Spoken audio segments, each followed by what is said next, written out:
You know, personally, I believe this word becomes more meaningful. Joshua chapter 1 verses 6. Be strong and courageous, for you will distribute the land that I swore to you to their fathers to give them as an inheritance. Above all, be strong and be very courageous to carefully observe the whole instruction my servant Moses commanded you. Do not turn from it to right or to the left, so that you will have success wherever you go. This book of instruction must not depart from your mouth. You are to recite it day and night, meditate on it day and night, so that you may carefully observe everything written in it. For then you will prosper and succeed in whatever you do. Haven't I commanded you, be strong and courageous?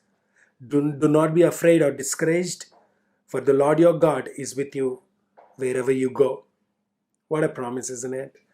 But it is also an underlying challenge given by God to us, that in order to maximize this new season and this new thing that God is doing, you need a new discipline. Some of us, we love what God is doing in our lives. We love the new things that are coming across our path.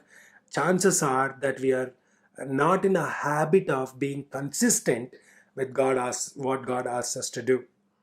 That whether it is with our relationship with God, whether it is spending time in the presence of God, whether it is consistently meditating on the Word of God or not, or things like that, praising Him, worshiping Him, and serving God in various areas of our lives. We may be people who do those things, but not consistently, and that's why a discipline is necessary.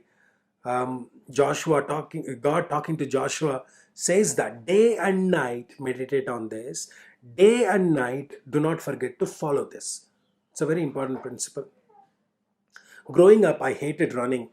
I grew up most of my life in a hostel, and every morning at 5:30, 6 o'clock, you need to get up along with everybody else, and you need to change your clothes, brush your teeth, get ready, then jump into the ground to start running. Our PED, physical education teacher, was a very strict man. He would make sure, no matter how difficult it is, no matter how sunny or how gloomy the day is, he would always make sure that we run every morning, and we hated it. I hated it.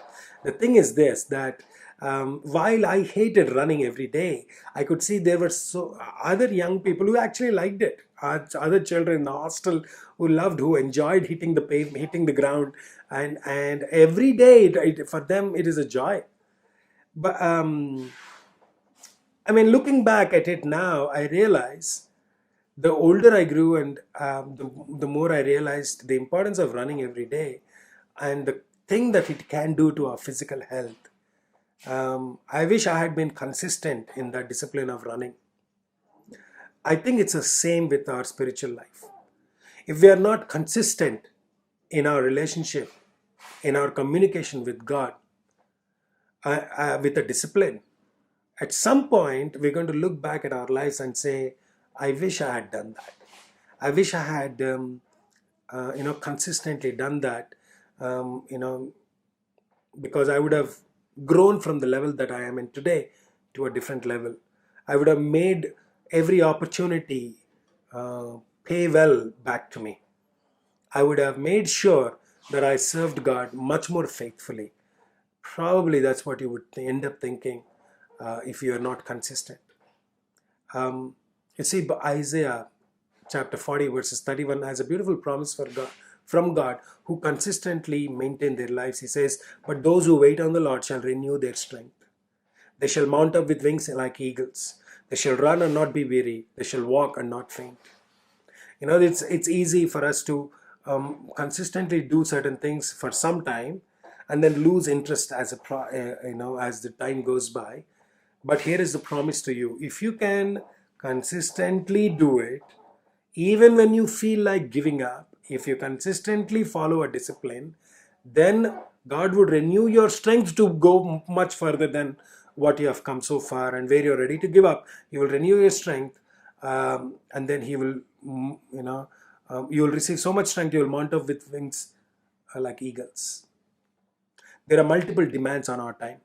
From the very moment we wake up in the morning, we often think the quicker we complete our tasks, the more rest we get to have in the evening.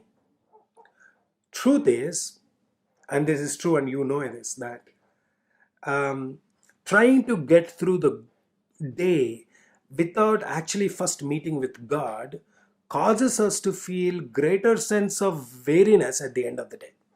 That means you will come back home more stressful, more peaceless, more tired. The rest that you actually plan to have, you will not even have, because you will actually carry the work with you to your home and you end up doing it more. So Bible promises this, that if we dwell, even as we dwell in the presence of God, we are rewarded, renewed, refreshed. In fact, we gain new perspectives for our lives. In fact, we gain new revelation, new fresh revelation, fresh insight into who God is and what He is doing within our lives, what He wants from us, and we receive strength to face the next day and the day's challenges. One key is to enjoy your times of worship and prayer, and to do it consistently. What are this? Think about this. What are the benefits of beginning your day with God? List them out. What are the consequences of not beginning your time with God in a day? Once you compare them, you'll realize how important it is for you to meditate on the Word of God consistently with a discipline.